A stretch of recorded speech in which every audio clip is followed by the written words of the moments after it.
എല്ലാ താഴ്വരയും നികന്നു വരും, എല്ലാ മലയും കുന്നും താഴും.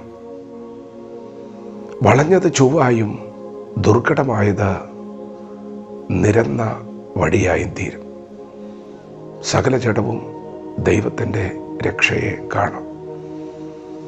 ദൈവത്തിൻ്റെ മാറ്റമില്ലാത്ത വചനം ശ്രദ്ധിക്കുന്ന പ്രിയപ്പെട്ടവരെ, നിങ്ങൾ വിശ്വസിക്കുക, മാറ്റങ്ങളുണ്ടാകും. ഒരിക്കലും മാറില്ല എന്ന് നിങ്ങൾക്ക് തോന്നുന്ന പർവ്വതങ്ങൾ സമഭൂമിയായി തീരും. എല്ലാ മലയും എല്ലാ കുന്നും താണുവരും. വഴങ്ങാത്തവർ, വിധേയപ്പെടാത്തവർ, നിഗള മനോഭാവമുള്ളവർ, ഒരിക്കലും മാറ്റമുണ്ടാകില്ല എന്ന് നമുക്കൊക്കെ തോന്നുന്ന വ്യക്തിത്വങ്ങളിൽ വലിയ മാറ്റങ്ങൾ ഉണ്ടാകും. സകല ജഡവും ദൈവത്തിൻ്റെ രക്ഷയെ കാണും.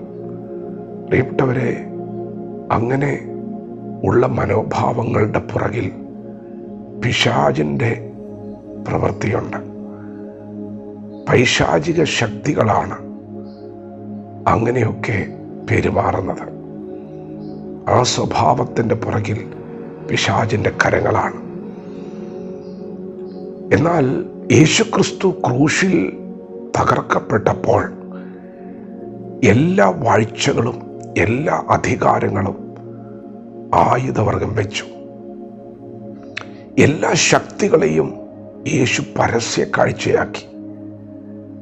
പ്രിയപ്പെട്ടവരെ, നിങ്ങൾ യേശുക്രിസ്തുവിൻ്റെ നാമത്തിൽ പ്രാർത്ഥിച്ചാൽ, നിങ്ങൾ യേശുവിൻ്റെ ക്രൂശിൻ്റെ വചനം ഉയർത്തിയാൽ, അതിനു മുൻപിലെല്ലാം താണുവരും.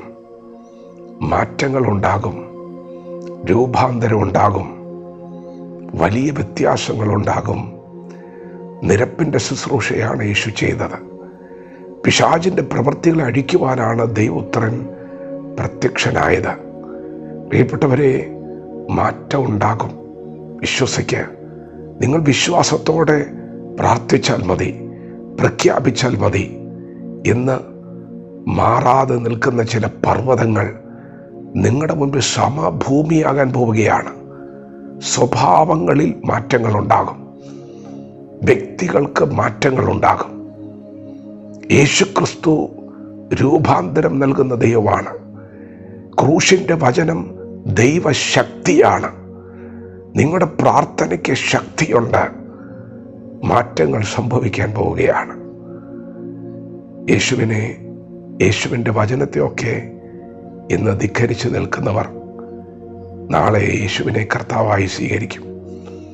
ഈ വചനങ്ങളോട് എതിർത്ത് നിന്ന ഒത്തിരി ആളുകൾ ഈ വചനം പ്രസംഗിച്ചിട്ടുണ്ട്. അപ്പോസ്തലനായ പൗലോസ് ക്രിസ്ത്യാനികളെ കൊന്നുകളയാൻ മുൻപിൽ നിന്ന ഒരു വ്യക്തിത്വമാണ്. ആ പൗലോസ് യേശുവിൻ്റെ സാക്ഷിയായി മാറിയില്ലേ? സുവിശേഷകനായി മാറിയില്ലേ? അപ്പോസ്തലനായി മാറിയില്ലേ? ദൈവം തൊട്ടാൽ, ദൈവം ഇടപെടാൻ തുടങ്ങിയാൽ എത്ര വലിയ പർവ്വതമാണേലും സമഭൂമിയാകും. എല്ലാ താഴ്വരയും നികന്നു വരും, എല്ലാ മലയും കുന്നും താഴും. വളഞ്ഞത് ചൊവ്വായി വരും, ദുർഘടമായത് നിരന്ന ഭൂമിയായിത്തീരും.